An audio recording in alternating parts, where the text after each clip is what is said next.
मैं दिलशाद राणा सतीश रुहेला के साथ आज उन कार्यक्रमों का हम कवरेज कर रहे हैं जिन लोगों ने राम मंदिर के निर्माण के लिए काफ़ी संघर्ष किया, काफ़ी भूमिकाएं निभाई। ऐसे ही आज हमारे बीच में आरएसएस से जुड़े हुए मास्टर सतपाल सिंह जी हैं। हम मास्टर सतपाल सिंह जी का बहुत बहुत स्वागत करते हैं।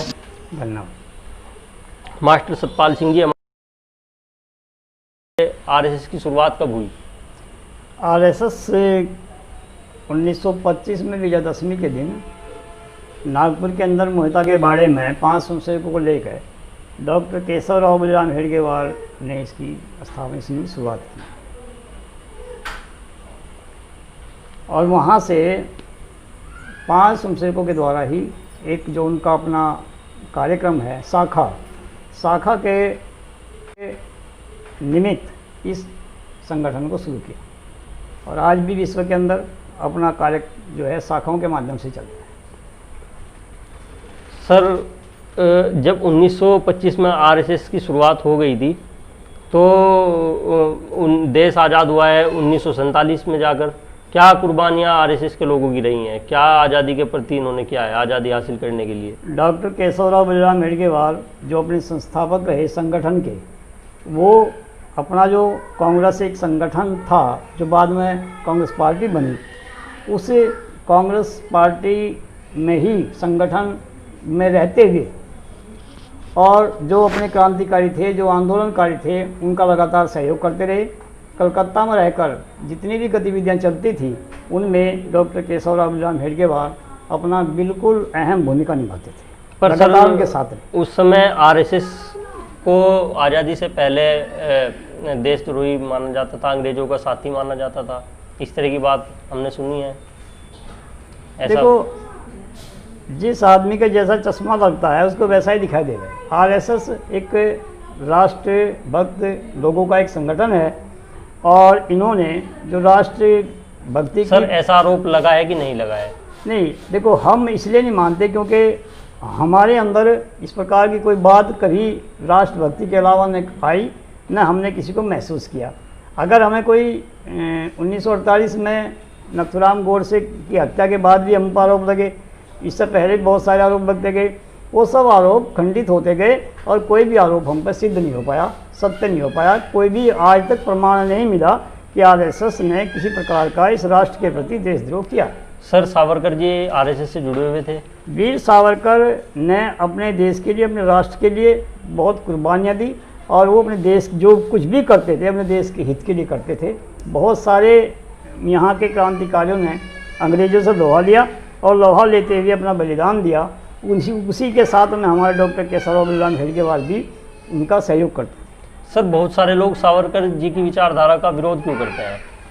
बहुत सारे राजनीतिक दल, बहुत सारे भारत में रहने वाले बहुत सारे नागरिक सावरकर जी की विचारधारा का विरोध क्यों करते हैं? देखिए, जो देश के अंदर जो हमारे आतंकवादी हैं उनको लोग कोऑपरेट करते हैं, तो ये तो एक विचारों की भिन्नता है। यही देश के लोग हैं जो राष्ट्रीयता की भावना को जागृत करने का काम करते हैं। इसी देश के लोग हैं जो हमारे जो राष्ट्रीय स्वयंसेवक संघ के स्वयंसेवक हैं उनको सांप्रदायिक बताते हैं। सर, देश में आतंकवादी कौन है? देश में जो अपने समाज में उपद्रव करने का काम करता है और अपने समाज को खंडित कर कष्ट देने का काम करता है और अपनी राष्ट्रीयता को खंडित करने का काम करता है, वही इस देश के लिए आतंकवादी है, जो राष्ट्र के जो संपत्ति है उसको नष्ट करने का काम करता है। सर, ये तो पूरी दुनिया के लिए आतंकवादी है। इस तरह के लोग तो पूरी दुनिया में आतंकवादी कहलाएंगे, लेकिन आरएसएस किन लोगों को आतंकवादी मानता है? आरएसएस, देखिए, हमारा जो संगठन का काम है व्यक्तिगत निर्माण का, राजनीतिक लोगों ने किसको आतंकवादी कहा? हम आतंकवादी उन लोगों को कहते हैं जो हमारी सीमाओं के साथ छेड़छाड़ करते हैं और जो हमारे जो सीधे साधे बंधु हैं, स्वयंसेवक हैं, उनको कष्ट देने का काम करते हैं और इस देश को एक बारूद के ढेर पर रख के इसका विस्फोट उड़ाना चाहते हैं। उन लोगों को हम आतंकवादी कहते हैं। सर, क्या आपको लगता है कि ऐसे लोग देश में हैं? ऐसे लोग देश में बहुत हैं, क्योंकि एक विचारधारा के लोग कभी देश के अंदर हो नहीं सकते। एक वैचारिक भिन्नता है। सर, भारत में लोकतंत्र है और लोकतंत्र में सभी की आज़ादी है, सभी धर्मों की, सभी सांस्कृतिक रूप से, सामाजिक रूप से। भारत में लेकिन आरएसएस का क्या है, ऐसा एजेंडा है कि एक विचारधारा यहाँ पर लागू की जाए? नहीं, ऐसा नहीं। भारत में देखो, आरएसएस जो है, राष्ट्रीय स्वयंसेवक संघ जो है, ये विभिन्न विचारों का एक संगम है। इसके संघ के अंदर अनेक विचारधारा जुड़ी हुई हैं। राधा स्वामी विचारधारा भी इससे जुड़ी हुई है, धन सतगुरु विचारधारा इससे जुड़ी है, सनातनी विचारधारा इससे जुड़ी हुई है, और जितने भी अनेक विचारधाराओं के लोग हैं, सब विचारधाराओं का एक संगम ही राष्ट्रीय स्वयंसेवक संघ है। और उन सब विचारधाराओं को जोड़ के, जैसे समुद्र में अनेक नदियाँ गिरती हैं, उसका नाम समुद्र रखा जाए, इसी प्रकार से विभिन्न मतों का एक समावेश वही राष्ट्रीय स्वयंसेवक संघ है। सर, राष्ट्रीय स्वयंसेवक में क्या अल्पसंख्यकों के अल्पसंख्यक भी जुड़े हुए हैं? राष्ट्रीय स्वयंसेवक संघ में हमारी शाखाओं में कुछ स्वयंसेवक आए भी। रामपुर में हमारी ओटीसी थी, अम्बेटा चांद हमारी ओटीसी थी, उसमें भी अल्पसंख्यक के बच्चे कुछ आए, लेकिन उन बच्चों को कुछ समय तक प्रशिक्षण लेने के बाद वो स्वतः ही वापस चले गए। अब ये वापस जाने का जो एक वैचारिक परिवर्तन है उनका, जो वहाँ पर सिखाया जाता है, हो सके उसको नहीं ग्रहण कर पाए, लेकिन हमारी आईटीसी ओटीसी में आए। और संघ में जो आर्य समाज विचारधारा के लोग हैं, और उसके अंदर भी कुछ अल्पसंख्यक लोग हैं, और आरएसएस के अंदर पदाधिकारी हमारे अल्पसंख्यक लोग नहीं हैं। इसका क्या कारण है सर? इसका कारण देखो, हम ये मानते हैं कि ये अपनी वैचारिक भिन्नता है। अच्छा सर, क्या अल्पसंख्यक के लोगों को पदाधिकारी रखा जा सकता है संघ में? आरएसएस के लोगों को देखो, ये जो अल्पसंख्यक के लोग, हाँ, ये जो प्रश्न है कि पदाधिकारी रखना और न रखना, पहली बात तो पद हमारे यहाँ है ही नहीं। हमारे यहाँ जो संगठन में काम करता है स्वयंसेवक, उसको जिम्मेदारी दी जाती है। क्या जब वो काम को जिम्मेदारी दी जब वो काम ही नहीं करेंगे, जब काम करेंगे तो जिम्मेदारी मिलेगी, काम नहीं करेंगे तो जिम्मेदारी कैसे मिलेगी? पहले तो काम करना पड़ता है, संघ में शाखा लगानी पड़ती है, शाखा बनाना पड़ता है। अगर वो शाखा पे नहीं जाएंगे तो जिम्मेदारी तो बाद में मिलती है, बहुत समय बाद मिलती है। जब वो स्वयंसेवक ये देखता है कि ये हमारे संगठन के उद्देश्य की पूर्ति कर रहा है कि नहीं कर रहा, तब उसको दायित्व मिलता है। आरएसएस प्रमुख तो कहते हैं कि अल्पसंख्यकों को बड़ी जिम्मेदारी मिल सकती है। नहीं, देखो, हम मना नहीं कर रहे कि मिल नहीं सकती। हमने ये कहा कि यदि वो स्वयंसेवक शाखा पर काम करेगा, शाखा में रहेगा और कार्यक्रमों में होगा, तो निश्चित रूप से उसको जिम्मेदारी मिलेगी, काम करने का मौका मिलेगा। ऐसा नहीं है, प्रतिबंध नहीं है, कोई प्रतिबंध नहीं है। सर, मंदिर निर्माण 5 तारीख में हो रहा है, शिलान्यास उसका होने जा रहा है, तो इस समय बहुत खुशी महसूस कर रहे होंगे। देखो, जब किसी का जो उद्देश्य है, जिस उद्देश्य के लिए वो लगातार उसने त्याग किया हो, बलिदान किया हो, संघर्ष किया हो, और उसके बाद उसको लक्ष्य की प्राप्ति हो रही हो, तो अपार खुशी होती है उसको। इसी प्रकार से हमें भी ऐसी खुशी हो रही, जैसा रामचंद्र जी अयोध्या में वापस आए थे और पूरी अयोध्या में दीपक जले देर खुशियों की लहर थी, ऐसी खुशी पूरे देश के अंदर आज भी है और हमारे अंदर भी है। सर, क्या योगदान आपका रहा है मंदिर निर्माण में? मंदिर निर्माण के लिए जब भी कोई जनजागरण हुआ, उसमें हमने अपनी सहभागिता दी। जितना हमारे पास समय था, उसको बिना रिस्क लिए हुए, सर्विस के अंदर रहते हुए भी हमने उसमें सहयोग किया, और समय समय पर अन्य लोगों से रुकावट ना आए और बचते हुए हमने जनजागरण में काम किया। सर, सुना है जेल भी गए हैं आप? हाँ, जब मुरली मनोहर जोशी ने आंदोलन किया दिल्ली के अंदर, उस पर को फव्वारे छोड़े गए, उस समय पर जब हमें ये लगा कि हमें जेल में ये जाना ही पड़ेगा, क्योंकि समय समय पर लोगों को, हमारे कार्यकर्ताओं को घर से उठाया जा रहा था, तो हमने ये तय किया सब लोगों ने कि हम, इससे अच्छा तो ये है कि हम एक जत्था जो है बनावें कार सेवा के रूप में, और यदि हमें मौका मिले जाने का तो जावें, नहीं तो फिर गिरफ्तार हो जाएं। तो हमने जंजेड़ी फाटक से एक जत्था ले जाने का प्रयास किया और हमारे जत्थे को यहीं गिरफ्तार कर लिया, गिरफ्तार कर जेल भेज दिया सहारनपुर। अच्छा सर, आप अयोध्या भी गए हैं? हाँ, अयोध्या भी गए हैं, रामलला के दर्शन किए? रामलला के दर्शन भी किए हैं। हम 5 लोग यहाँ से निकले, और उस समय प्रतिबंध था, मुलायम सिंह की सरकार थी और सीआईडी जांच में थी कि कोई यहाँ से निकल ना जावे। हम 5 लोग यहाँ से निकले, निकलने के बाद हम 2 लोगों ने सही समय पे 5 बजे जो दर्शन किए रामलला के। सर, क्या आपको लगता है कि मुलायम सिंह यादव आरएसएस विरोधी हैं? नहीं, देखो मुलायम सिंह यादव आरएसएस विरोधी इसलिए महसूस हुए क्योंकि उन्होंने कार सेवकों पर गोलियां चलवाई। विरोधी होना या न होना वो एक अलग बात है, लेकिन हो सकता है उनकी अपनी सत्ता में रहते हुए कोई मजबूरी हो, लेकिन उनका जो ये निर्णय था कार सेवकों पर गोली चलाना, ये अन्यायपूर्ण था। बहुत से कार सेवक संत हमारे मारे गए और उन पर गोलियां चलाई गई, कुछ लोग हमारे घायल भी हुए। और दक्षिण से आने वाले जो राम कुमार कोठारी, शरद कोठारी, ये लोग थे 2 सगे भाई, ये वहाँ गोली में कांड में मारे गए। अच्छा सर, आप दुर्भाग्यपूर्ण है। दलित समाज से बिलोंग करते हैं जी। दलित समाज के अधिकतर लोग आरएसएस का विरोध करते हैं। देखो, आरएसएस का विरोध वो लोग करते हैं जो लोग आरएसएस को नहीं समझते। क्योंकि आपका भी विरोध क्या है आरएसएस में रहने के लिए? आरएसएस केवल व्यक्ति निर्माण का काम करता है। जैसे एक चौकीदार व्यक्ति निर्माण का काम करता है, राष्ट्र निर्माण का? व्यक्ति निर्माण का काम करता है। संघ की शाखा पर व्यक्ति निर्माण का काम करता है। व्यक्ति निर्माण ही, व्यक्ति का जब निर्माण हो जाएगा तब वो राष्ट्र का चिंतन करेगा। व्यक्ति निर्माण का काम करता है शाखा पे। तो सर दलित समाज के लोग विरोध क्यों करते हैं? दलित समाज के लोग, अधिकतर लोग विरोध करते हैं। दलित समाज के लोग, क्योंकि ये लोग इतना उनको समझ नहीं पाते, ये इतना साहित्य इसका आरएसएस का नहीं पढ़ पाते, उनको ज्ञान नहीं है। शाखाओं पर जाने के बाद संघ क्या है ये पता लगता है।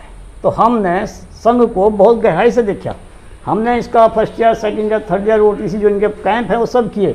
करने के बाद हमें ऐसा एहसास लगा कि एक ऐसा संगठन, अनुशासित संगठन, ईमानदार लोगों का संगठन संघ ये ही है जहां हम रह सकते हैं। क्या सर समाज के लोगों को नहीं समझाया आरएसएस? समाज के लोगों को समझाने का भरसक प्रयास करते हैं। जहाँ पर हम रहे गांव में भी, वहाँ हमने शाखाएं लगाई। शाखाओं में हमारे बहुत सारे लोग आए। जब तक हम गांव में रहे तब तक हमारी शाखाएं लगी। हम यहाँ ननौत्ता के अंदर आए तो भी हमने रविदास मंदिर में शाखा लगाई। कुछ समय के बाद कुछ वहाँ लोगों ने आपत्ति शुरू की तो हमने मात्र शाखा बंद कर दूसरी जगह शाखा शुरू कर दी। तो यदि विरोध है कहीं तो उस विरोध से हट कर हमने काम किया, क्योंकि संगठन का काम केवल चौकीदार का काम है। संगठन का काम रक्षक का काम नहीं है। संगठन का काम इस समाज को जागरण करने का काम है। और जब ये समाज जागरण हो जाएगा तो प्रत्येक समस्या का समाधान ये समाज अपने आप निकालेगा। सर राम मंदिर के लिए आरएसएस ने कब से प्रयास शुरू किए? राम मंदिर के लिए देखो, जब से मीर बाकी का, जो मीर बाकी सेनापति था बाबर का, जब से उसने ढांचे को ढाया 1558 के लगभग, उसी समय से ये हिंदू समाज जो है इसका विरोध करता चलिया। लगभग 76 बार इस पर जो है उन्होंने विरोध किया। सर आरएसएस की बात कर रहे हैं, आरएसएस ने कब से प्रयास शुरू किए हैं? मैं ये कह रहा कि देखो, आरएसएस, ये जो आरएसएस है ये हिंदू का एक संगठन है। और आरएसएस इस हिंदू समाज ने 76 बार इस पर हमला, इनको इस पर जो है ढांचे को ढाने का प्रयास किया।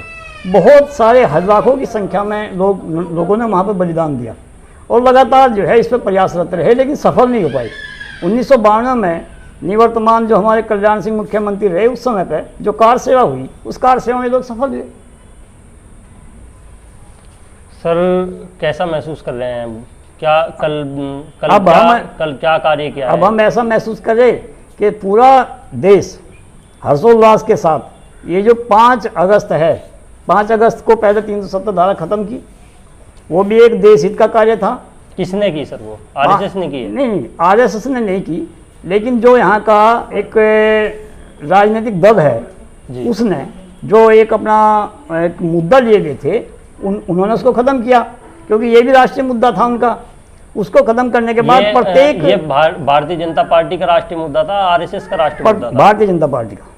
आरएसएस का तो आरएसएस का, मैंने कहा आरएसएस का काम केवल जन जागरण करना है कि कोई भी देश के लिए संकट होगा, सीमाओं पर यदि संकट होगा, कोई भी संकट होगा, उसको जागरण कर। संकट बरकरार है। चीन से हमें संकट है, चीन से हमें, अगर हमारे लिए संकट, अगर हमारी सीमाओं पर लगातार शरणार्थियों का एक जमावड़ा आ रहा, तो राष्ट्रीय स्वयंसेवक संघ ने सरकार को चेताने का काम किया कि कम से कम 10 किलोमीटर तक आप नागरिकता देना बंद कर दीजिए। आज से 4-5 साल पहले उन्होंने नागरिकता देनी बंद कर दी, और जिसका कारण ये है कि हमारी जो चारों तरफ होने वाली घुसपैठ थी उस पर कुछ अंकुश लगा।